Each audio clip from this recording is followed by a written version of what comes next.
Yeah, go ahead, Tim. But the fourth quarter, what's maybe the most disappointing thing with how they were able to kind of grab the momentum and run away with it? Yeah, well, I think obviously we're struggling with execution and what to run at that time for and who to run it for. They did a good job on sides. Did a good job on Spicer.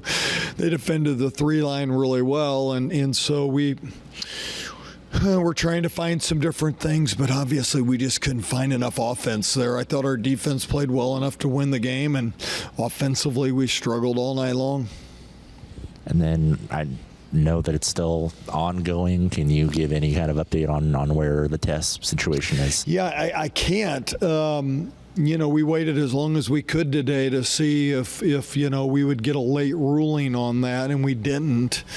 And I really don't have.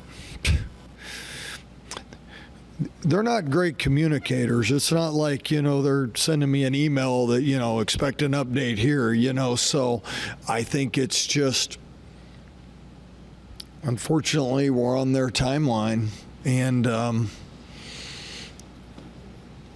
we've given them, obviously, our schedule. We've given them the information. The only update I have, and I may have already said this, and if I did, I apologize, but the only update I had was they didn't need anything else from us. Sometimes they come back and go, we need more information, but they were done with the information. That's why we were hopeful that, it'd be a quick resolution. How has she kind of dealt with, I'm sure she feels disappointed, annoyed that she can't be out there and helping, especially having to watch, back-to-back losses that she couldn't. Yeah, I don't know, Tim. I'm reluctant to. I really don't like discussing players that are hurt or injured, or I think Tess is disappointed. I think she's a competitor and disappointed. And then a bright spot from tonight, Avana. Yeah, kind of has her best performance so far. She's been there. Yeah, gets 5 rebounds, gets her first bucket. What would you like from what short time she got to play? I've liked the way she's practiced the last 2-3 days. I feel like she's got her feet under her. Feel like she's the style of play. She's adjusted well. So I wanted to give her an opportunity, and I thought she gave us some good minutes. Coach, you switched up the defense throughout the game. Did that help on the defensive side? I thought defensively we battled all night long. My argument early in the game was too many second chances. Certainly Dutante early in this game really got to the offensive glass, kept her off the offensive glass in the second half. They got fewer opportunities in the second half. Now they got some big ones. They got some big ones in that last 6 minutes, but last 7 minutes maybe. But I thought our defense was good. I thought we made good decisions defensively for the most part. I liked our awareness of where their shooters were. They're not a prolific three-point shooting team, but we did a good job on 17. We did a pretty good job on 3. I thought we had a good awareness there. What did you think about the physicality of the game? Yeah, I mean, it's late January, early February. It's physical, right? And I did not think we handled that very well in the first half. I thought we handled it better in the second half. I think the story of the game for us early was we weren't tough enough at the rim. I thought we had opportunities at the rim in the first half. I thought we were pretty soft in that stretch. I thought we were tougher in the second half offensively, and we just could never free our shooters up. And then we got really stagnant, and the ball just stuck. And then it turned into a one-on-one game. And Colorado's good defensively, and they've got a lot of length. They got a lot of size, and a one-on-one game's tough to beat them in. Mm-hmm. 3-point shots were hard to come by tonight. Do you think those points were made up at the free throw line? No, not enough. Not enough. We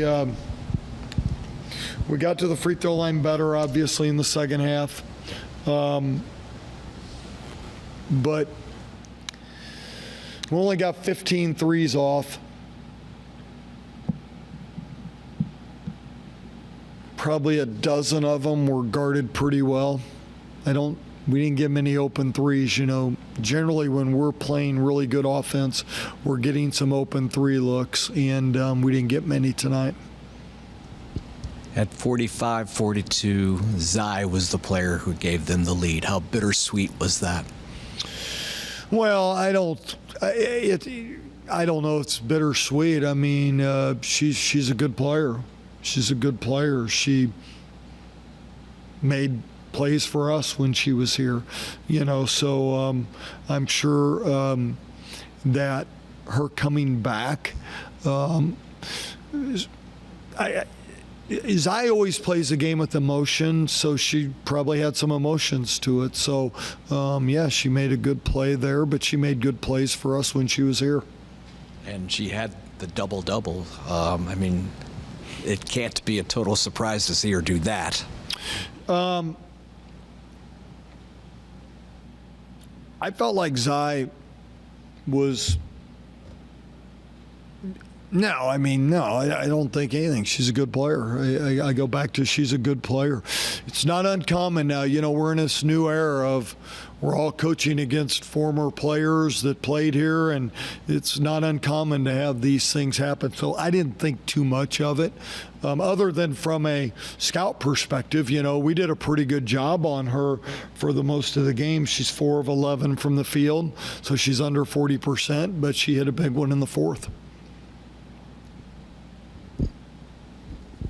How big was Nastya fouling out there with about 4 minutes to go? Yeah, I mean, it's always big when we prefer to have Nas on the floor. You know, she's one of our players that we can move around, so you can move her different places on the floor, and she's able to seamlessly run those spots.